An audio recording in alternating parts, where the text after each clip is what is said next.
আজকে এমন একটা অবস্থা যেখানে শিয়ালদা স্টেশনের ওপর দিয়ে ঢিল মারলে যার মাথায় পড়বে সেই তৃণমূল কংগ্রেস করে। সুতরাং আমি বলবো না যে তৃণমূল কংগ্রেস যারা করছে তারা গঙ্গা জলে চান করে এসছে। মাথা গরম মানুষ আছে, তাদেরও বোঝাতে হবে। আবার নিশ্চিতভাবে অসৎ মানুষ আছে, তাদের থেকেও সতর্ক থাকতে হবে। এবং আমাদের নেতৃত্ব সেদিন সন্দেশখালিতে বললেন যে বাজে লোকেদের ডাকলে যাবেন না।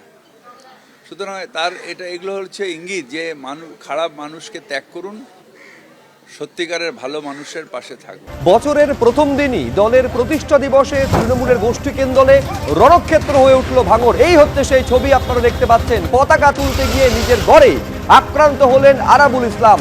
ভাঙড়ের প্রাক্তন তৃণমূল বিধায়কের গাড়ি লক্ষ্য করে ছোড়া হলো ইট, ছোড়া হলো পাথর। ছবিটা দেখুন একবার। আপনার ফ্ল্যাগ ফেস্টুনগুলো ছিঁড়ে নিয়ে চলে যাওয়ার অভিযোগ।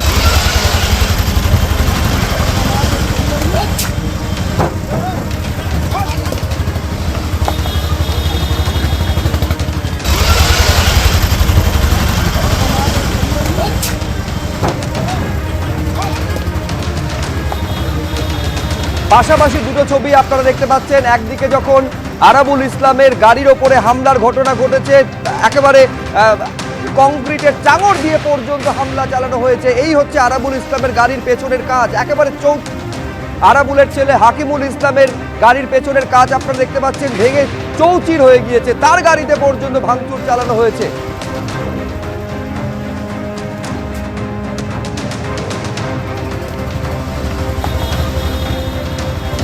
এই ঘটনা ঘটছে তৃণমূলের প্রতিষ্ঠা দিবসের দিন, বছরের প্রথম দিনে। আরাবুলের সঙ্গীর গাড়ি লক্ষ্য করে উড়ে এসেছে কংক্রিটের চাঙড়। আর সবটা ঘটেছে পুলিশের উপস্থিতিতে। ক্যানিং পূর্বের তৃণমূল বিধায়ক ও ভাঙড়ের পর্যবেক্ষক শওকত মোল্লার অনুগামীরা হামলা চালিয়েছে বলে অভিযোগ। পুলিশের সামনেই এই গুন্ডামি চলেছে। দেখতে পাচ্ছেন যে মুহূর্তে গুন্ডামি চলছে, পেছনে পুলিশের গাড়ি দাঁড়িয়ে রয়েছে, পুলিশের সামনে এই কাণ্ড ঘটেছে।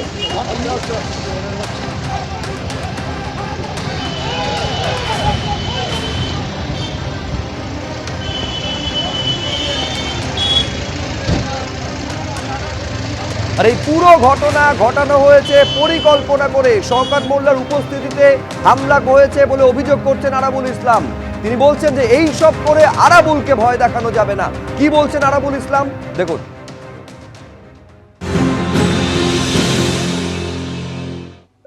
রাস্তার জামে গাড়িটা আটকেছে, হয়তো সেই কারণে আমার গাড়িটা ভেঙেছে ওরা। তবে একটা কথা বলি, গাড়ি ভেঙে আরাবুল ইসলামের উপরে আক্রমণ করে আরাবুল ইসলামকে তৃণমূল থেকে হটানো যাবে না।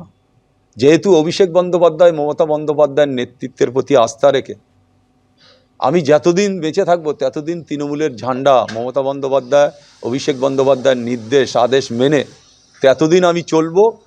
যারাই গাড়ি ভাঙুক আর আমার উপরে আক্রমণ করুক, এটা পরিকল্পনা করে করেছে। শওকত মোল্লা নিজে 6 লেনে বসে আছে আর আমার উপরে হামলা হচ্ছে। শওকত মোল্লা নিজে 6 লেনে বসে আছে, আমার উপরে হামলা হচ্ছে। শওকত মোল্লার নির্দেশে কয়েকজন কুখ্যাত সমাজবিরোধীরা আমার গাড়ির উপরে আক্রমণ করেছে। আমি আবার বলছি, আরাবুল ইসলামের উপরে আক্রমণ করে কিছু হবে না।